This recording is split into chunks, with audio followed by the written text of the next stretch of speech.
नमस्कार, मैं doctor Preeti Paliwal, centre head consultant reproductive medicine Neelkanth IVF centre Kota से।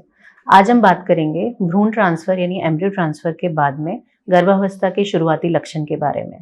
जिन महिलाओं ने आईवीएफ करवाया है और एम्ब्रियो ट्रांसफर हो चुका है, उन्हें एम्ब्रियो ट्रांसफर की डेट से लगभग 2 सप्ताह की बाद की हम यूरिन प्रेगनेंसी टेस्ट या फिर बीटा एचसीजी जो कि एक ब्लड टेस्ट है, उसकी सलाह देते हैं।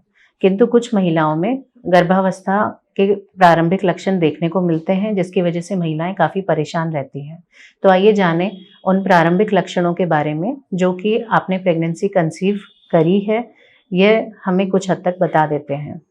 पहला लक्षण है मासिक चक्र के शुरुआती दिनों के अलावा यदि आपको स्पॉटिंग या फिर लाइट ब्लीडिंग होती है, वेजाइनल डिस्चार्ज होता है, तो यह भी गर्भावस्था की इम्प्लांटेशन ब्लीडिंग हो सकती है, यानी कि आपने कंसीव कर लिया है, ये बताने का एक तरह से लक्षण हो सकता है। इसके अलावा यदि महिला को उल्टी या उबकाई आती है, तो ये भी गर्भावस्था का प्रारंभिक लक्षण हो सकता है।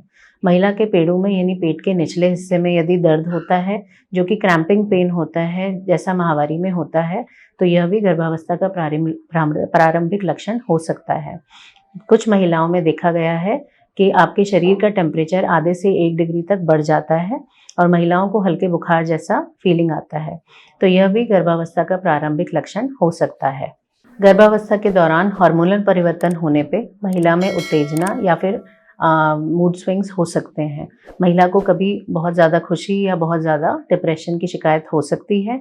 यह भी गर्भावस्था के प्रारंभिक लक्षणों में शुमार है। कुछ महिलाओं में कब्जे की समस्या और पेट दर्द की समस्या देखी गई है। यह भी कंसीव करने का एक लक्षण हो सकता है।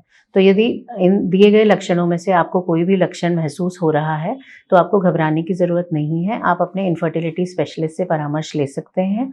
वह आपको सही तरीके से बताएंगे कि आपके जो सिम्टम्स हैं वो क्या इंडिकेट कर रहे हैं, और आगे के लिए यदि कोई और दवाइयों का सेवन आपके लिए ज़रूरी है तो वो आपको प्रेस्क्राइब करेंगे। आगे आप इस बारे में कोई और जानकारी जानना चाहें तो नीचे दिए गए नंबर पे कॉल कर सकते हैं, मैसेज कर सकते हैं, या फिर हमारे सेंटर पे आके हमसे परामर्श ले सकते हैं। धन्यवाद।